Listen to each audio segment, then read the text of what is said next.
Christianity is coming back into public schools, and we need to talk about it.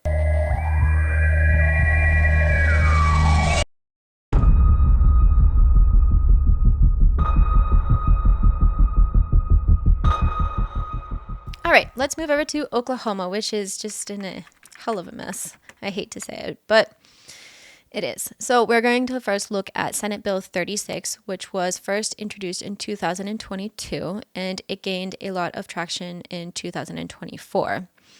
It has since died in chamber, but I still want to talk about it because it is something that has and is happening in other states, and it also goes along with a Christian trend that is currently happening in the state. So the bill itself states that a school district may employ or accept one or more volunteer chaplains to provide support, services, and programs for students as assigned by the governing body of the school.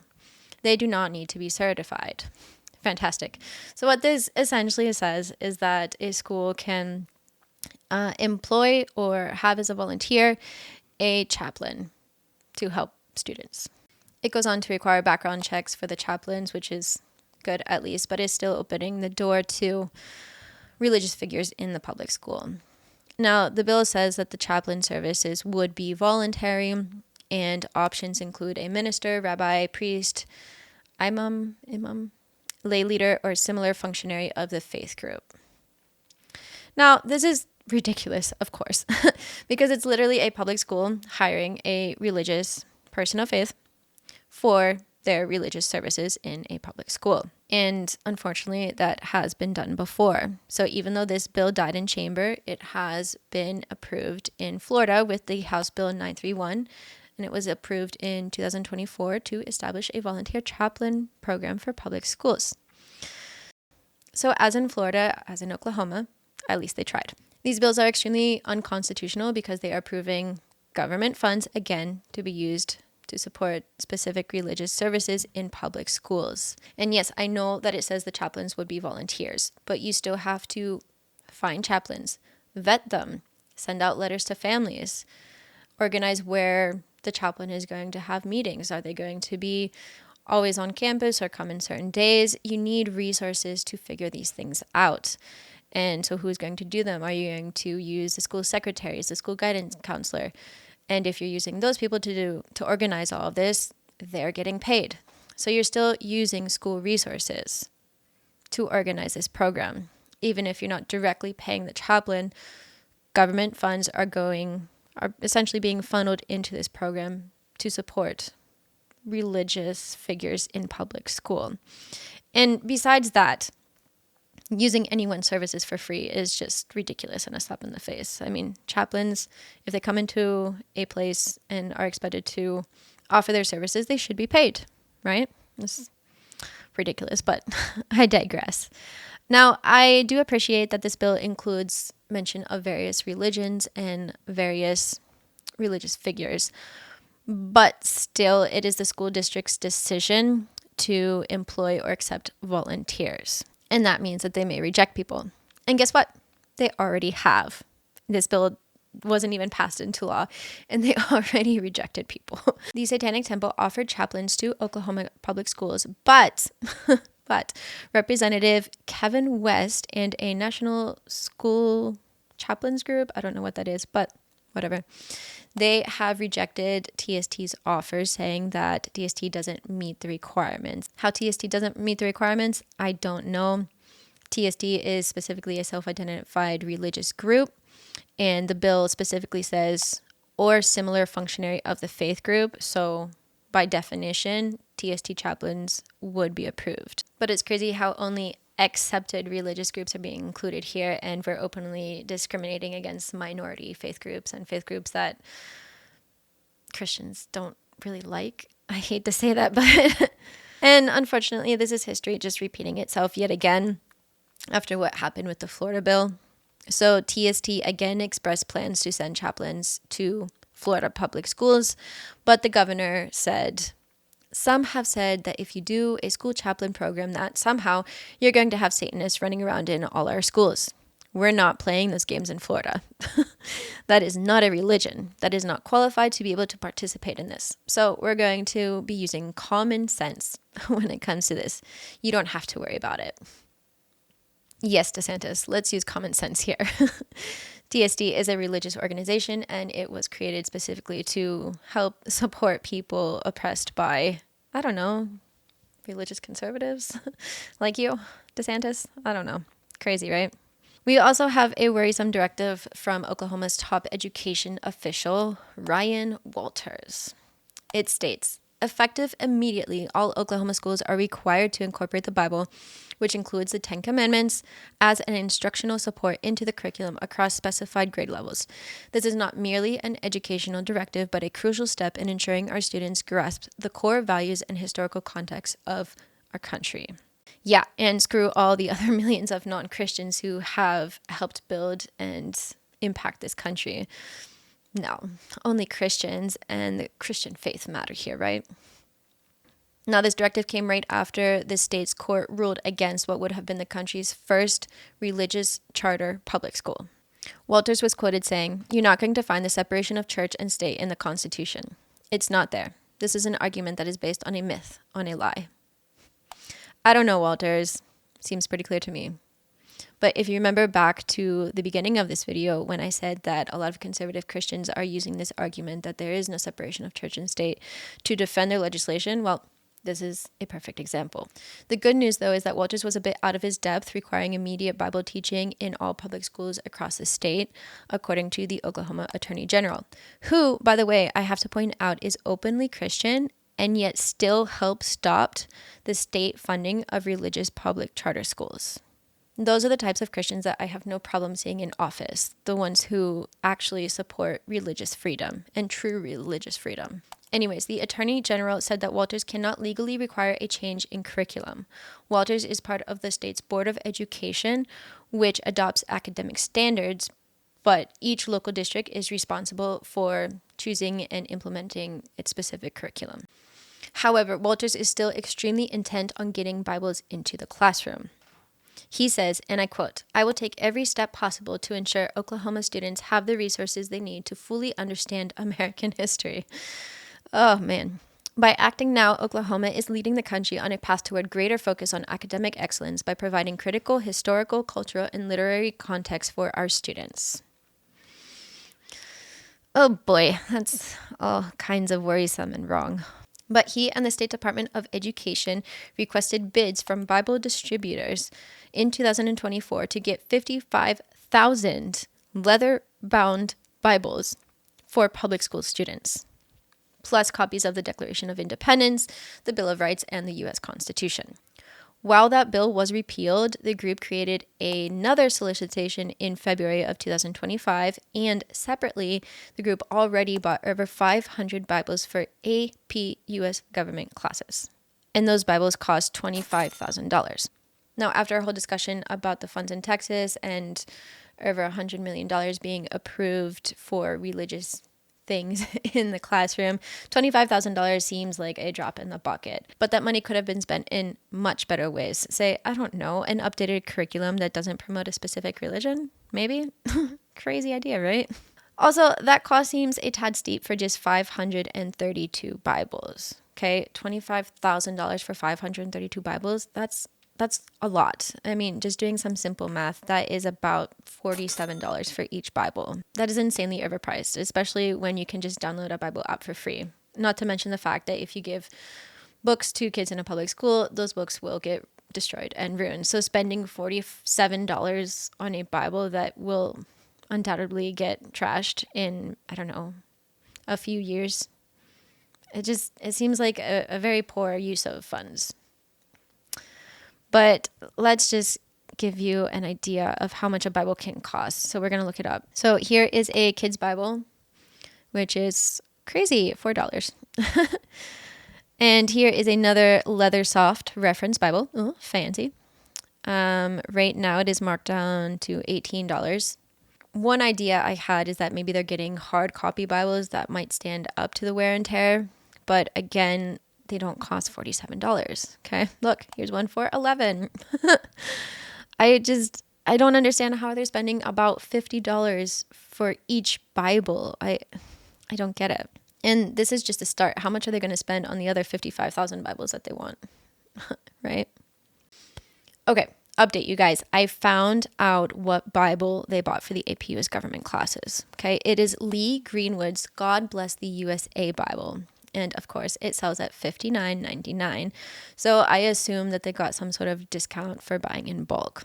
And in case you guys don't know, because I didn't know, Lee Greenwood is the one who released the song God Bless the USA. God bless the USA.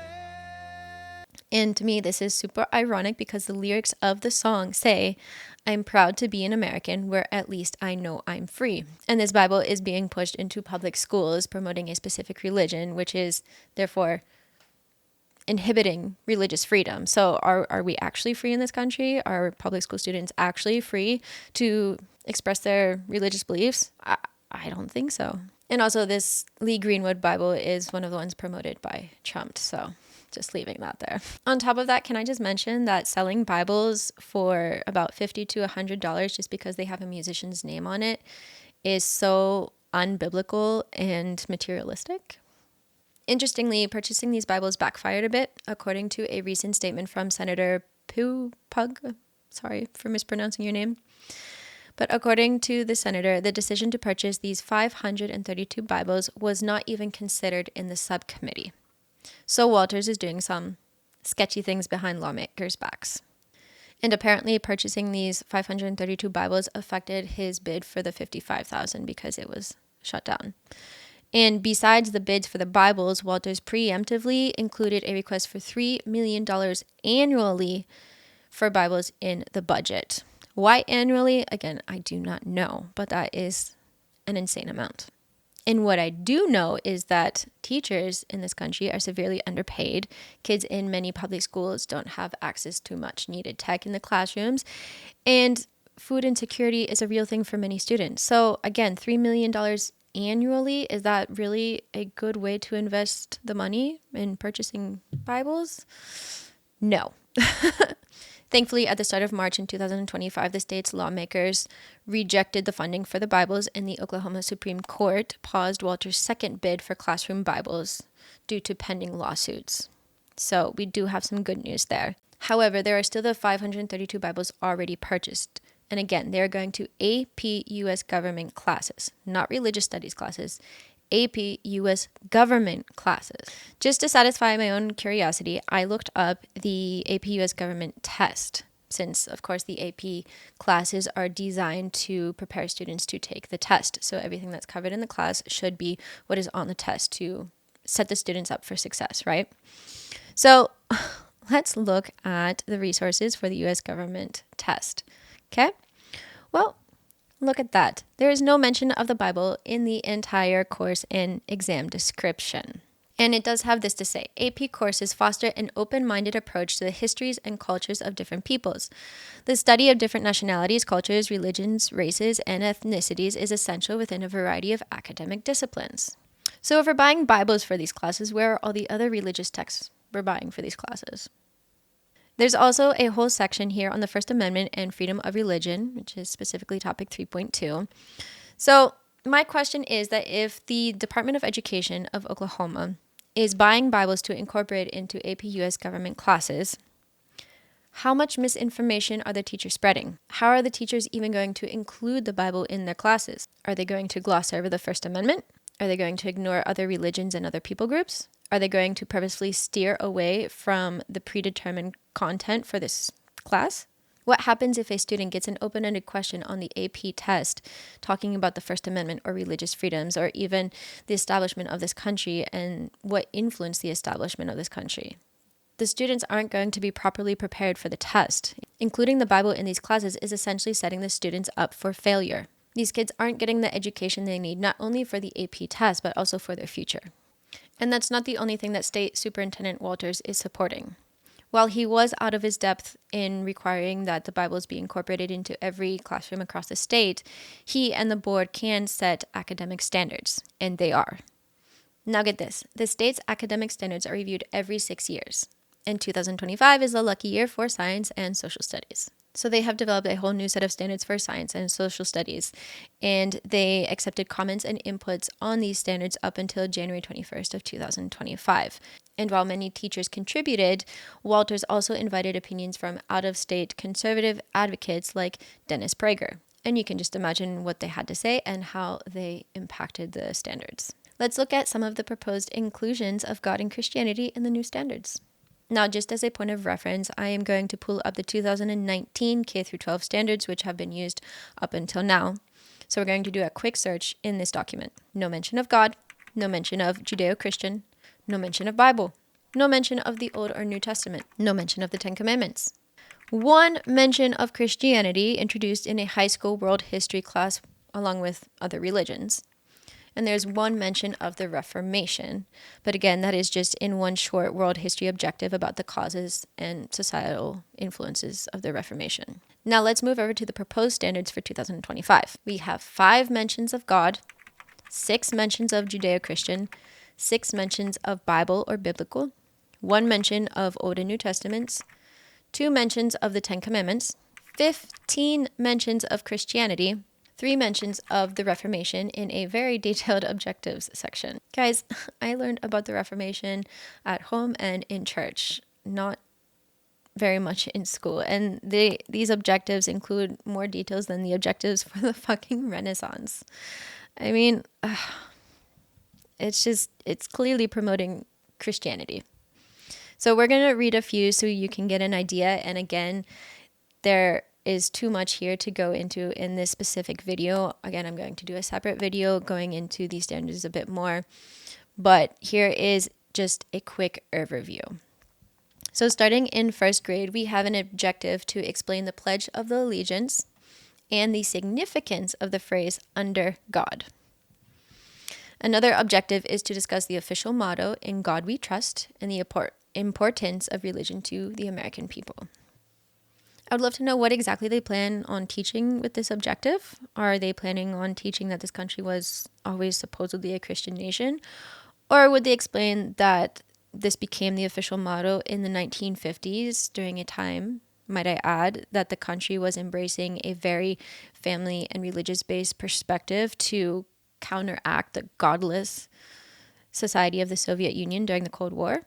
Would they go into that whole discussion? No, I mean, it's first grade. But how are they going to teach this to first graders? I'm very curious about this. And I would also love to know what they mean to teach about the importance of religion to Americans. Will they gloss over atheists and non-monotheists? Will they continue to lie that the country is or should be a Christian nation? There's also an objective to identify stories from ancient Israel that influenced the American colonists, founders, and culture. Stories like David and Goliath and the Ten Commandments. I'm sorry, but I don't remember those stories influencing the founders? Like, what? Now, all of this is happening in first grade. My son is around that age, and he generally parrots information that he's been told. He doesn't fully understand the concept of God or even concepts like love and hate, things that are more abstract. And even though we have talked about these terms in an age-appropriate manner, he still tends to repeat what we've said, and there's no deeper understanding there. So the fact that these standards are promoting things like "under God," "in God we trust," and really implementing these in these kids' minds, it's extremely worrisome to me.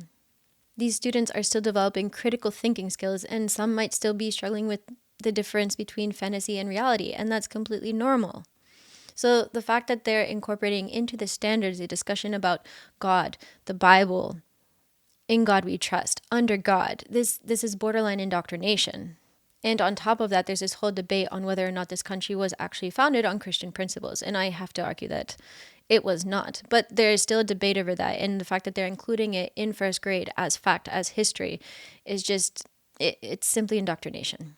Moving on to second grade, we have some of the same objectives about the phrase "in God we trust." We also have an objective to identify even more Christian stories that influenced the American colonists, founders, and culture, including Jesus' teaching like the Golden Rule. Now, I already said that the Golden Rule wasn't exactly Jesus' teaching, but remind me again how these stories influenced the colonists and founders. I'd also like to point out that the objectives about Bible stories in first and second grade allow teachers to essentially provide a broad overview of both the Old and the New Testament, or in other words, the whole Bible. This is explicit Bible teaching. The objectives do not say identify religious values that influence some early settlements. No, it says identify Christian Bible stories. In second grade, there is also an objective about examining how different virtues guided the lives of people who made a positive difference in their communities around the world. At first glance, this sounds a little bit better. It's specifically virtues, not Christian stories. However, really looking into this objective, it's concerning because it focuses on how the virtues guided these people's decisions. And all of the examples provided of potential figures that could be talked about are people that are religious and most of whom could be related to Christianity. And besides that, many of these figures are extremely controversial. Again, I'll get into this in more detail in my other video, but here's just one example. It mentions Winston Churchill. Now, he wasn't a conventional fundamentalist Christian, but he was someone who believed in a higher power and someone who also believed in combining politics and religion. And he was also a drunk and a racist. So I would love to hear about how his virtues guided his decisions. Okay, do you see how this can become extremely problematic? Not only are they choosing people who are openly religious, often Christian, but they're choosing people who have been controversial. And so they're only looking at the good parts or the good things that these people have done. So again, we're talking about cherry picking history facts, right? Third grade standards include Judeo-Christian ideas a bit more subtly. So this standard focuses on the preamble to the Oklahoma Constitution and how it reflects the people's reliance on spiritual guidance. And I looked it up. The preamble does talk about God. And while that is concerning in and of itself, this standard is even more so. The main standard is to analyze the purpose of government and the traits of responsible citizens. Religion should have no part here. Including religion implies that to be a good citizen, you have to rely on spiritual guidance. Now, the next standard analyzes significant historical events and how different peoples contributed to the state's development. All fine and good. But, wait for it, there's a subsection about different people groups' origin stories, and the standards say to teach native oral histories and the Hebrew creation story. I don't know about you, but this seems like a very weird place to talk about stories about the origin of the universe. This is a section about historical events, and there's no historical evidence about the creation of the universe. So it's a little bit weird. And plus, it's specifically historical events that contributed to the state's development, and going all the way back to the origin of the universe is a bit excessive to me. I don't know. And while I appreciate the inclusion of native oral stories, this isn't the place for them. That would be more in a religious or cultural section. And besides all of that, even if it was in a religious or cultural section, what does the Hebrew origin story have to do with Oklahoma? I don't get it. I don't know. It just feels to me like they wanted an excuse to include the story of creation. Simple as that. The last objective I review here is a bit interesting. It focuses on the African Americans who migrated to Oklahoma from the South. Now, this is totally fine and on topic. However, there is an emphasis in the standard that they were called exodusters in reference to the biblical Exodus. Now, while this is all historical, this did happen, it is fine to talk about, we should talk about it. I want to point out that this is weird because it was not included in the 2019 standards. And here in the 2025 standards, it is included with a note to talk about the biblical Exodus. So again, I feel like they're including these standards to give an excuse to talk about Bible stories like Moses and the Exodus. I don't think that they wanted to include it here specifically so that teachers can talk about why African Americans were leaving the South, but instead to focus on, oh, they were called exodusters. Let's talk about the Exodus, right? Phew, that was a lot for religious standards, and those were only for the first 3 grades. On February 27th of 2025, these standards were approved by the Oklahoma State Board of Education. These standards now move on to the state legislature, which will decide whether they approve them by the end of May. And if they are approved, they will be incorporated for the school year for 2025 to 2026. Now, in spite of all of this, we have some slightly good news. The American Historical Association has made an official statement regarding Walter's directive to include the Bible in classrooms. This isn't in regards to the standards that he developed, but the directive itself, which was shot down. So this is the response from the American Historical Association. Oklahoma students deserve to learn about the complex and nuanced conversations among early national America's already diverse religious traditions, the Constitution, and the First Amendment. This order violates that right, threatening the integrity of history instruction in public education and the basic constitutional rights of Oklahomans. To date, 18 organizations have signed on to this statement. Now, I'm glad that a historical association has responded to what Walters is doing, even if it is just the directive and not the standards, because it is calling out just how inaccurate this historical perspective is and just how much damage it is doing to students in the public education system. Now, I would love to see the same response regarding the standards. I haven't seen much conversation about it. I don't know if it's because people don't want to sit down and read standards, but I would love to hear the same uproar and the same backlash regarding these standards, because they have already passed the first step of approval and they are likely to be implemented in the upcoming school year. And we need to stop it, because if they are implemented, that's 6 years of incorporating Christianity into public schools in Oklahoma. All right, we have one more bill in Oklahoma to discuss, and it is from Oklahoma Representative Jim Olson. And he has resurrected yet another bill.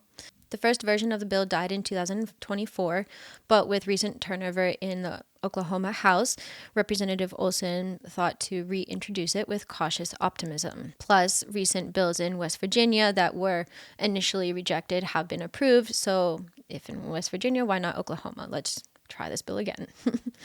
So what is the bill, you ask? Putting the 10 Commandments in the classroom, just like in Texas. So just like the proposed bill in Texas, the posters of the 10 Commandments must be 16 by 20 inches and placed in a conspicuous location. Similarly, schools must also accept donated posters or framed copies. Now, unlike the Texas bill, this one doesn't explicitly say that the schools must use their own funds. However, I do feel like that's implied, because how are you going to get donations for every single public classroom across the entire state? Now, to be fair, there are fewer schools in Oklahoma, only about 1,720. So doing the same comparison in cost, we would be looking at only about $1.3 million for posters. But still, that's freaking ridiculous to spend on religious posters. This video looks at one state's legislation regarding education and religion. If you want to watch the whole video about how Christianity is coming back into public schools, check out the link in the description below.